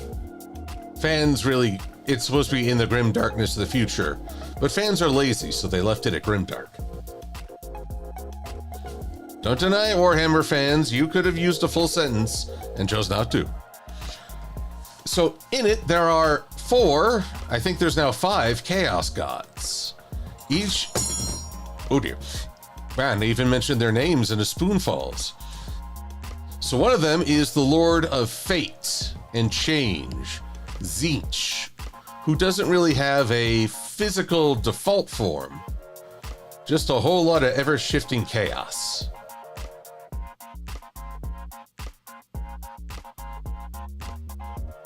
And so people joke, he has these servants, the Lords of Change, and they look like giant birds with human anthropomorphic birds.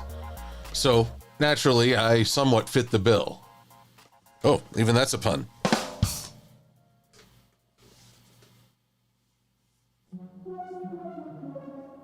No wonder, pup, I'm not a chaos god. I'm simply a practitioner of the craft.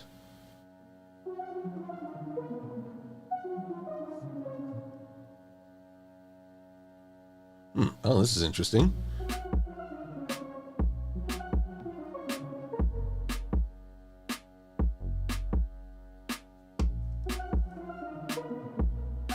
Anywho, so Chaos Gods, they haven't done a whole lot for a while. One is a god of rage and war, one is of pestilence and disease, but also embodying nature. It's like they're all twisted versions of a thought. Then there's one that is pleasure and excess.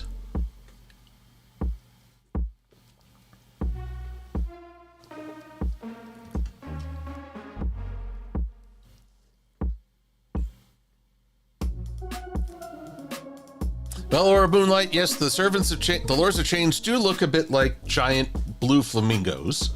I'm not sure they'd want to be described that way, but they'd also just talk about how they'd gnaw on my bones in the warp. They're not invited to many parties.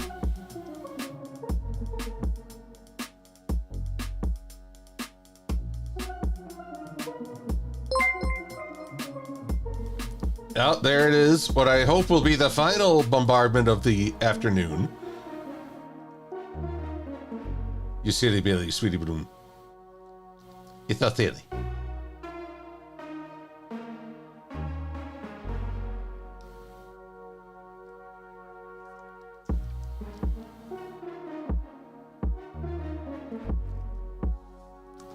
All right, let's take a look without the background. Well, that's strange. Could have sworn I had that curly Q in there somewhere. Nope, it's gone AWOL. Well, that ain't no thing, but I've only got about 4 minutes left, so we save. And we'll just add the curly Q in somehow.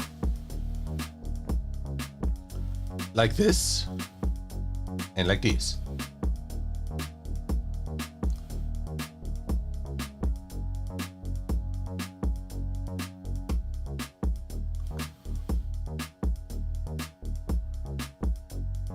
Here we go.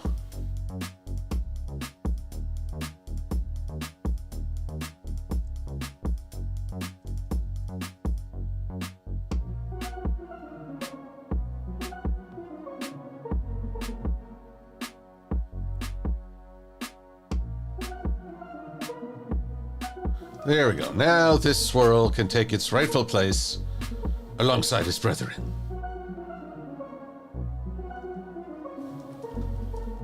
I talk a lot about brethren tonight. I don't know why.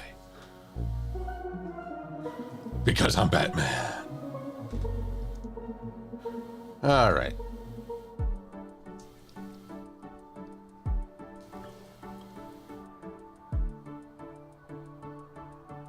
Tell you one thing, I'm not looking forward to drawing all those little carrots, but oh well. So we're actually less sure of what this structure is now than when I started. And no, that's not my vectoring being weird. It's just that it's not a gazebo. It's not any of the other options that came up that I literally have forgotten within the span of a few minutes. That's just how I roll. Oh, an arbor and a pergola. Pergola? Either way, I don't know what this thing is. It doesn't offer a lot of shade or, well, it might offer a lot of shade, but not a lot of cover from the rain.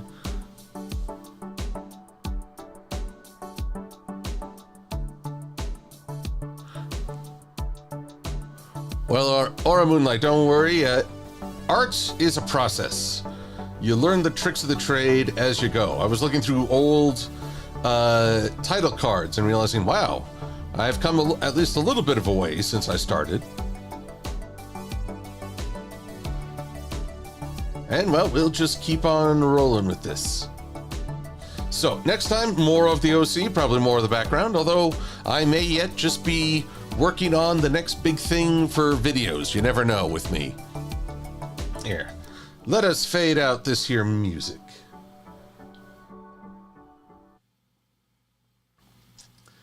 And we'll quit the music because I've got enough programs running. If this was a laptop, I'd be quite imperiled.